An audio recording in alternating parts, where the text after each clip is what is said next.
Sabarmati online classes में आप सभी का स्वागत है। कक्षा 12 के रसायन विज्ञान में पाठ 4 रासायनिक बलगतकी का हमने फर्स्ट भाग देख लिया था। आज भाग 2 में हम लोग देखेंगे कि आणविकता और कोटि में क्या अंतर है। तो चलिए शुरुआत करते हैं। आणविकता और कोटि में अंतर का पहला पॉइंट है हमारा इन दोनों की परिभाषा। तो आणविकता में पहला पॉइंट बनेगा कि अभिकारक अणुओं की कुल संख्या को क्या कहते हैं? आणविकता कहते हैं, क्योंकि आणविकता की परिभाषा ही यही थी कि अभिकारक अणुओं की कुल संख्या को हम लोग आणविकता कहते हैं। कोटि में हमारा पहला पॉइंट बनेगा अभिकारक के सांद्रण का परिवर्तन यदि अभिक्रिया के वेग को निर्धारित करता है तो इसे हम लोग क्या कहते थे? अभिक्रिया की कोटि। तो ये हमारा पहला पॉइंट हो जाएगा दोनों में अंतर का। दूसरा पॉइंट है हमारा आणविकता में। आणविकता जो होती है कोटि के बराबर और अधिक हो सकती है। जो आणविकता होती है ये कोटि के बराबर भी हो सकती है और कोटि से क्या हो सकती है? अधिक हो सकती है। जो कोटि हमारी होती है ये आणविकता से अधिक नहीं हो सकती है। कोटि कभी भी आणविकता से अधिक नहीं हो सकती है। तीसरा पॉइंट है आणविकता शून्य नहीं होती है। जो आणविकता होती है अभिकारक अणुओं की कुल संख्या कभी शून्य नहीं होती है, क्योंकि कोई भी रासायनिक अभिक्रिया कराने के लिए हम अभिकारक पदार्थ अवश्य लेते हैं। कोटि में हमारा तीसरा है कोटि शून्य होती है, क्योंकि हम लोगों ने शून्य कोटि की अभिक्रिया पढ़ रखी है। चौथा पॉइंट बनेगा आणविकता में हमारा आणविकता एक सैद्धांतिक मान है। जो आणविकता होती है वो क्या होती है? सैद्धांतिक मान है, यानी किसी रासायनिक अभिक्रिया में आणविकता जो है निश्चित मान होता है। कोटि क्या होती है? कोटि एक प्रायोगिक मान होता है। प्रयोग करके देखा जाता है कि किसी भी रासायनिक अभिक्रिया में यदि कई सारे अभिकारक हैं तो किस अभिकारक के सांद्रण का परिवर्तन वेग को निर्धारित करेगा, उसे ही हम लोग क्या कहते हैं? कोटि कहते हैं। तो जो कोटि होता है ये एक प्रायोगिक मान होता है। उदाहरण देखते हैं, जैसे हमारा H2 + Cl2 है। सूर्य के प्रकाश HNu में क्या बनेगा? 2HCl। तो इसकी आणविकता कितनी हो जाएगी? क्योंकि आणविकता जो होती है अभिकारक अणु जितने लिए गए हैं उनकी कुल संख्या होती है। तो यहाँ पहला अभिकारक हमारा H2 है और दूसरा क्या है? Cl2 है। तो कुल अभिकारक अणुओं की संख्या कितनी हो जाएगी? 2। इसलिए आणविकता कितनी होगी? 2। और हमारा कोटि में यही एग्जाम्पल होगा H2 + Cl2। सूर्य के प्रकाश HNu की उपस्थिति में क्या बनेगा? 2HCl। तो इस अभिक्रिया को हमने पढ़ा है कि ये अभिक्रिया हमारी शून्य कोटि की अभिक्रिया कहलाती है। रासायनिक बलगतकी का हमारा सबसे इम्पॉर्टेंट अगर विषय कोई है तो वो है प्रथम कोटि की अभिक्रिया का व्यंजक। प्रथम कोटि की अभिक्रिया का व्यंजक क्या होता है, चलिए देखते हैं।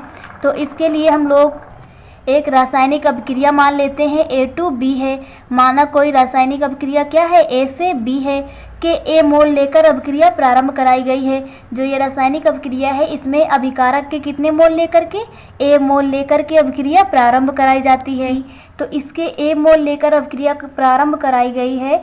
तो प्रारंभिक अवस्था में हमें उत्पाद क्या मिलेगा? प्रारंभिक अवस्था में जो हमारा उत्पाद होगा वो होगा 0। कितना होगा? 0। साम्यावस्था पर क्या हो जाएगा? साम्यावस्था पर हमारा जो उत्पाद प्राप्त होगा उसे यदि हम x मान ले तो जो अभिकारक है ये कितना बचेगा? A - x बचेगा। तो यहाँ से हम लोग लिखेंगे कि जो अभिक्रिया का वेग होगा वो इस अभिकारक पदार्थों के अनुक्रमानुपाती हो जाएगा। तो यहाँ लिखेंगे अभिक्रिया का वेग किसके अनुक्रमानुपाती हो जाएगा? A - x के अनुक्रमानुपाती हो जाएगा। और अभिक्रिया के वेग की परिभाषा में हमने पढ़ा था कि इसे हम लोग dx/dt कहते थे। तो इसकी जगह पे हम लोग रखेंगे dx/dt। ये अनुक्रमानुपाती हो जाएगा A - x का हो जाएगा। तो फिर यहाँ से हम लोग dx/dt किसके बराबर होगा? जब हम लोग यहाँ बराबर लगाएंगे तो यहाँ पर एक नियतांक जुड़ जाएगा कि A - x हो जाएगा। तो यहाँ से हम लोग dx अपान A - x की वैल्यू निकालेंगे। तो dx अपान A - x की वैल्यू क्या हो जाएगी? k यहाँ बचेगा और dt यहाँ भाग में था, यहाँ गुणा में जाएगा। तो ये हमारा मिल जाएगा dx अपान A - x। यहाँ पर हम लोग समाकलन का एक फार्मूला यूज़ करेंगे। समाकलन क्या होता है हमारा? समाकलन का हमारा ये चिन्ह होता है। और यदि 1/A - x dx का समाकलन किया जाए तो इसका फार्मूला होता है माइनस का log ए माइनस एक्स, माइनस का लॉग ए माइनस एक्स, ये हमारा फार्मूला होता है। तो लिखेंगे इसको समीकरण 1 मान करके। समीकरण 1 का समाकलन करने पर, समीकरण 1 का समाकलन कर देते हैं हम लोग। समाकलन हमारा अवकलन का विपरीत होता है। तो जब इसका समाकलन करेंगे तो यहाँ पर चिन्ह लगाएंगे dx upon a minus x, इस चिन्ह को बोलते हैं समाकलन। बराबर हो जाएगा, क्योंकि के नियतांक है, नियतांक का समाकलन नहीं होता तो वो बाहर हो जाएगा, यहाँ बचेगा dt बचेगा। तो इस फार्मूले से हम लोग इसकी वैल्यू रख देंगे। ये वही चीज़ है, dx हमने मल्टीप्लाई में रखा है, तो 1 अपान a माइनस एक्स, dx का समाकलन क्या होता है, माइनस का लॉग a माइनस एक्स। तो यहाँ रखेंगे माइनस का लॉग a माइनस एक्स बराबर होगा के। यहाँ पर हमारा समाकलन के अंदर एक कांस्टेंट है 1, तो किसी भी कांस्टेंट का समाकलन किया जाए तो उसकी वैल्यू क्या होती है, वहाँ जो वेरिएबल लगा हो, यहाँ पर वेरिएबल क्या है हमारा t है, तो यहाँ पर क्या आ जाएगा, t आ जाएगा। तो यहाँ पर हमारा मिलेगा kt। और समाकलन की सबसे बड़ी पहचान ये होती है कि इसमें प्लस का c जोड़ा जाता है, प्लस का c जोड़ा जाता है राइट साइड में। राइट साइड में क्या जोड़ते हैं हम लोग, प्लस का c जोड़ते हैं, एक कांस्टेंट जोड़ते हैं, नियतांक जोड़ते हैं। मैं यहाँ पर फिर से रिपीट कर रही हूँ कि समीकरण 1 का हमने समाकलन किया है। समाकलन का फार्मूला होता है 1 अपान a माइनस एक्स dx होगा, तो ये होगा माइनस का लॉग a माइनस एक्स होगा। यदि यहाँ पर कोई नियतांक हो और उसका समाकलन किया जा रहा हो तो जो वेरिएबल होगा हमारा वो वैल्यू आएगी। जैसे यहाँ पर हमारा t था तो इसलिए क्या आ जाएगा, t आ जाएगा, कि हमारा बाहर था के t हो गया। और समाकलन में जो हमारे दाईं ओर होता है उसमें प्लस का c जोड़ा जाता है, तो हमने यहाँ पर एक प्लस का c जोड़ दिया है। इसे हम लोग समीकरण 2 मान लेते हैं। समीकरण कौन सा मान लेते हैं, इसे हम लोग 2 मान लेते हैं। तो जब हम लोग समाकलन कर देते हैं तो वहाँ पर हमें c की वैल्यू निकाल करके रखनी होती है। किसकी वैल्यू निकालनी रहती है, c। और c की वैल्यू देखते हैं कैसे निकालते हैं। c की वैल्यू निकालने के लिए यदि हम समय 0 ले लें, क्या चीज़, यदि t बराबर क्या ले लिया जाए, 0 ले लिया जाए। यदि हम t बराबर 0 ले लें तो जो हमारी रासायनिक अभिक्रिया थी A2B, कौन सी थी, A2B, यदि समय 0 हो जाए तो उत्पाद कुछ मिलेगा ही नहीं, यानी x की वैल्यू क्या हो जाएगी, 0 हो जाएगी। तो यहाँ से हम लोग रखेंगे कि यदि हमारा t बराबर 0 है तो हमारा x बराबर क्या हो जाएगा, 0 हो जाएगा। का मान समीकरण 2 में रखते हैं हम लोग। कहाँ रखते हैं, समीकरण 2 में रख देते हैं। चलिए रखते हैं। यहाँ से हमें मिलेगा माइनस लॉग ई, ब्रैकेट है a माइनस एक्स, एक्स की जगह पे 0 रख देंगे, और ये बराबर है k मल्टीप्लाई में है t, t का मान कितना है, 0 प्लस c हो जाएगा। तो यहाँ से हमें मिलेगा माइनस का लॉग ई a, और लॉग 0 हो जाएगा, वो बराबर k का मान 0 हो जाएगा क्योंकि ये मल्टीप्लाई में है, c बचेगा यहाँ पर। तो c का मान कितना आ गया हमारा, माइनस का लॉग a आ गया। तो c का मान हम लोग समीकरण 2 में रखते हैं।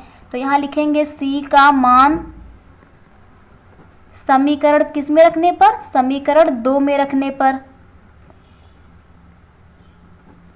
तो चलिए समीकरण 2 में रखते हैं। यहाँ से हमें मिलेगा माइनस का log E a minus x बराबर है के टी, और प्लस का क्या था हमारा, c था। c की वैल्यू कितनी आई है, माइनस का लॉग a आई है, बेस हमारा e है। यहाँ पर हमारा log a जो है माइनस में है, यदि इसे बराबर के इस तरफ लाएंगे तो ये किस में हो जाएगा, प्लस में हो जाएगा।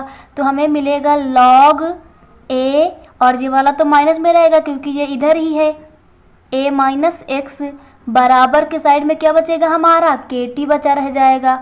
तो यहाँ पर लिखा है log m minus log n के रूप का। क्या लिखा है, log m minus log n के रूप का। तो हमारा फार्मूला होता है log m minus log n बराबर होता है log m अपान n। ये हमारा फार्मूला होता है। log m minus log n बराबर होता है log m अपान log n। तो यहाँ से हमें क्या मिल जाएगा, log m, m की जगह पर हमारा कितना है, a है, अपान log n, n की जगह पर है a माइनस एक्स। तो ये हमारा फार्मूले से हो जाएगा, बराबर रहेगा किसके, के टी के बराबर रहेगा। तो यहाँ से हम लोग के का मान निकालते हैं। किसका मान निकालते हैं? के का। तो के का मान निकालेंगे कि इसके साथ में जो मल्टीप्लाई में टी है, गुणा में जो टी है वो भाग में आ जाएगा। तो यहाँ से मिलेगा हमें के बराबर 1/t, टी भाग में आ जाएगा 1/t log a/a minus x आ जाएगा। और यहाँ पर जो हमारा log होता है बेस ई, log में जो बेस ई होता है इसे हटाने के लिए यहाँ हमें गुणा करना पड़ता है 2.303। किससे गुणा करते हैं? 2.303 यानी 2.303 से मल्टीप्लाई कर देते हैं हम लोग, गुणा कर देते हैं। तो बटे टी log बेस जो हमारा ई होता है वो हट करके बेस 10 लग जाता है, 10 लग जाता है और a/a माइनस x आ जाएगा। तो ये है हमारा प्रथम कोटि की अभिक्रिया का व्यंजक। फार्मूला हमारा क्या आया? k बराबर 2.303/t log 10 a/a minus x। तो ये आप लोगों को समझ में आ गया होगा कि प्रथम कोटि की अभिक्रिया का व्यंजक क्या होता है। व्यंजक निकालने के लिए सबसे पहले हमने एक अभिक्रिया ली थी, A2B ली थी और प्रारंभिक अवस्था में हमें उत्पाद 0 मिला था। साम्यावस्था में हमें उत्पाद क्या मिला था? x मिला था। तो वहाँ हमारा अभिकारक बचा था a माइनस एक्स। अभिक्रिया का वेग अनुकरणुपाती हो जाएगा a माइनस एक्स से। वहाँ से हम लोग dx/a माइनस एक्स की वैल्यू निकालते हैं। फिर इसका हम लोग समाकलन कर देते हैं। समाकलन करने पर हमारा c आ जाता है। c की वैल्यू निकालते हैं कैसे? t बराबर 0 x बराबर 0 करके। फिर c का मान उसमें रख देते हैं और इसमें हम लोग log का फार्मूला लगाते हैं। log का फार्मूला लगाने पर हम लोग यहाँ से k की वैल्यू निकाल लेते हैं और ये होता है हमारा प्रथम कोटि की अभिक्रिया का व्यंजक k बराबर 2.303/t log 10 a/a minus x। तो ये आप लोगों को समझ में आ गया होगा। अगला है हमारा अर्ध आयु काल। अर्ध आयु काल को कहते हैं टी हाफ। टी हाफ का व्यंजक कैसे निकालते हैं? प्रथम कोटि की अभिक्रिया का व्यंजक हमारा निकल गया है, इसी से हम लोग निकालेंगे अर्ध आयु काल का व्यंजक। अर्ध आयु काल के लिए हम लोग करेंगे क्या? जहाँ पर हमारा टी है यहाँ पर हम लोग टी हाफ रखेंगे, टी हाफ रख देंगे। और जहाँ पर हमारा x था वहाँ पर हम लोग a/2 रखेंगे, क्योंकि x बराबर हमारा a/2 हो जाएगा। कितना हो जाएगा? a/2 आधा हो जाएगा। तो यहाँ पर हम लोग लिखेंगे कि यदि समय को क्या कर दिया जाए? समय को आधा कर दिया जाए। यदि समय को आधा कर दिया जाए तो क्या होगा? जो हमारी सांद्रता होगी, सांद्रता आधी हो जाएगी। तो यहाँ से हमें मिलेगा कि यदि t बराबर हो जाए t हाफ के, तो यहाँ से हमारा क्या हो जाएगा? x बराबर हो जाएगा a/2, यानी उसकी जो सांद्रता थी वो क्या हो जाएगी? आधी हो जाएगी।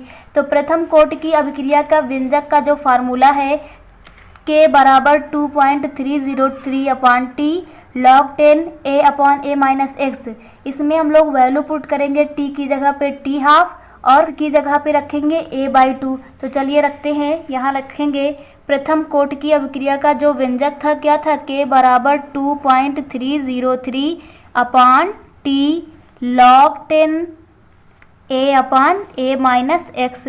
तो इसमें रख देते हैं हम लोग। तो यहाँ से मिलेगा k बराबर 2.303/t की जगह पे क्या रखेंगे? t हाफ रख देंगे और log 10 रहेगा a/a माइनस x। x की जगह पे a/2 रखेंगे और इसे हम लोग भिन्न के रूप में सॉल्व कर लेंगे। तो यहाँ से मिलेगा हमारा k बराबर 2.303/t हाफ हो जाएगा। log कितना है हमारा? 10 है और यहाँ से आ जाएगा a/, इसको सॉल्व करने पर हमारा कितना हो जाएगा? यहाँ से मिलेगा a/2, क्योंकि हमारा a/1 माइनस a/2 है। 2 से मल्टीप्लाई करके हम लोग हर बराबर करेंगे, तो यहाँ से क्या मिलेगा हमें? a/2। तो यहाँ से k की वैल्यू आ जाएगी 2.303/t हाफ log 10 और a से a कैंसिल हो जाएगा, 2 हमारा ऊपर जाएगा तो log 2 आ जाएगा। log 2 की वैल्यू होती है हमारी 0.3010, यानी log 2 की हमारी वैल्यू होती है 0.3010, यानी 0.3010 होती है। log 2 का मान हमारा बेस 10 पर तो यहाँ पर इसकी वैल्यू हम लोग रखेंगे तो k बराबर हो जाएगा हमारा 2.303 अपान टी हाफ हो जाएगा। log 2 की जगह पे हम लोग कितना रख देंगे 0.3010।